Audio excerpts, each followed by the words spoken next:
Well, as Dale Jr. say, I am in Mount Carmel, Illinois, all by my lonesome, all by myself. Everybody's too old to do anything with me. They're married and they got kids. It's just fine though. I'm happy as all get out. Going down here to Willie's Carburetors. Get my motor tuned up. Make sure I got the air mixture, fuel mixture going into each 8 cylinders perfectly. So, with the announcement of Stewart-Haas Racing shut down, there's one thing for sure. Out of all this, we're getting ready to find out something really big that everybody's been wanting to know. So NASCAR now has what we call these franchises. In other words, if you are in NASCAR to this day and you own a NASCAR Cup team, that means you have a franchise. Like owning a McDonald's. You just can't have a McDonald's. You got to acquire a franchise. So McDonald's goes, okay, we let you have a franchise. And now you own a McDonald's. It's kind of like that in NASCAR now. You just can't show up and race. I mean, I guess there's 2 spots at the end of the starting field, but I acknowledge that. That's so they don't get sued. I guess there's a couple people per race that can come in and qualify. Respond right here if I'm wrong. Just because I've raced NASCAR my whole life doesn't mean we know everything. You'd be surprised the drivers that run every single damn race every week. It's hard to know all the rules. But there are 2 spots left every single weekend for you to qualify.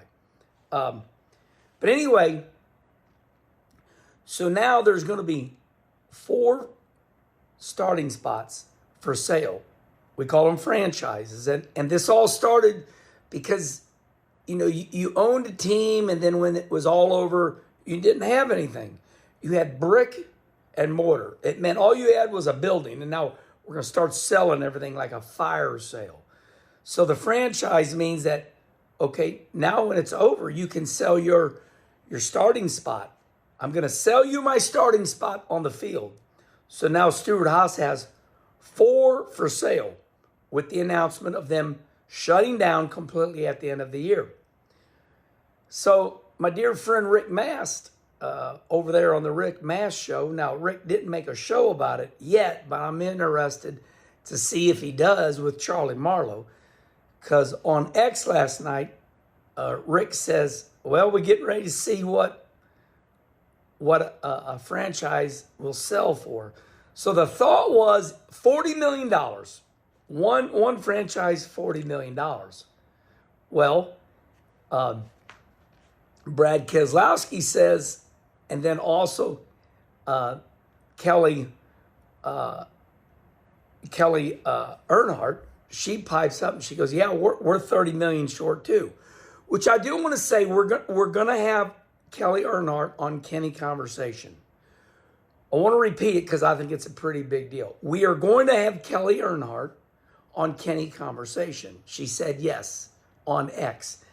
But I thought Kelly kind of showed her cards. She said, yeah, we're 30 million short too. For what? So it sounds to me like Kelly, Earnhardt, and Dale Jr. are looking at starting a Cup team because she said we're 30 million short too. Well, if she says we're short, that means they're looking at starting a Cup team, which in reality, it's like they need to, right? There's all types of money around them, but I don't know if they want to work that hard. Does Dale Jr. and Kelly want to work that hard? Don't they got a really good life going on right now? You sure you want to start a Cup team? There goes your free time. But anyway, respond right here. How much is a franchise worth? Is it worth $10 million? Because there are a lot of teams that are going to buy one of these franchises. Hey, listen, this is not the end of NASCAR. This is 4 new teams starting up because everybody wants them and they're going to be sold. So don't act like we're going to be short. There are a lot of teams that are going to buy these. But what this coffee with Kenny is all about, what are they going to be worth? I'm going to say 20 million each. Respond right here. I said it. I think 40 million is way too much. That's a lot of damn money. However, can't you imagine? It's like going to Walmart, buying a shirt, and then finding it cheaper at Target. Who's the first one to buy the franchise, right? So I'm Joe Don. Okay, let's do it real. Let's say I'm Denny Hamlin and I'm Michael Jordan, and I buy the first one for 25 million. Then all of a sudden somebody, I guess they could not sell them, but then they would go back to NASCAR, right? Because you can't strangle NASCAR. These are starting spots. So what happens if they sell the first one for 25?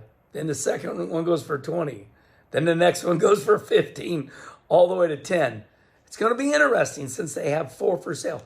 How do you go about that, right? Respond right here. Do you sell them all 4 at the same time? That would be better. Is Honda coming in? Is Honda going to get with the team and say, let's buy all these up real quick? Ooh, that's a juicy one. Is Honda coming in? Will Honda buy them all? Ooh, boy. All right, well, I think it's going to be really interesting. Respond right here. Subscribe right here. And, man, oh, man. I tell you what, I really like Kevin Harvick's response on this whole deal. It was kind of cliche-ish. Harvick been there, like over 10 years? Harvick said we went forever to for the win and for sale. That was pretty good. He said that on the Happy Harvick podcast. Don't you know Harvick all his way to the studio? He's thinking, what am I going to say? Kevin Harvick, Stewart-Haas Racing. We went from the number 4, forever, to for the win, to for sale. But listen, I really think that it's not even June yet. And everybody knows now, and I know that every one of those people are going to land on their feet. Hell, someone might come in and buy the whole damn building and say, everybody just stay there. Just stay right there. Wouldn't that be something? But like Todd Gordon said on Sirius XM Radio, he goes, listen, we don't need half the stuff we used to have because now these cars, you just bolt them together. You might need 2 surface plates, or you might need a surface plate per car to set your chassis up on. But nowadays, you don't build cars. You just bolt them together. So you don't need these big fabrication shops. So the moral of the story is the Stewart-Haas shop geared up. I know it's geared up, but do you need all the space now since you just buy this next-gen car and bolt it together? All right. That's my afterthoughts of the tough day for Stewart-Haas Racing. All right, remember to please like and subscribe right here and tell me what you think.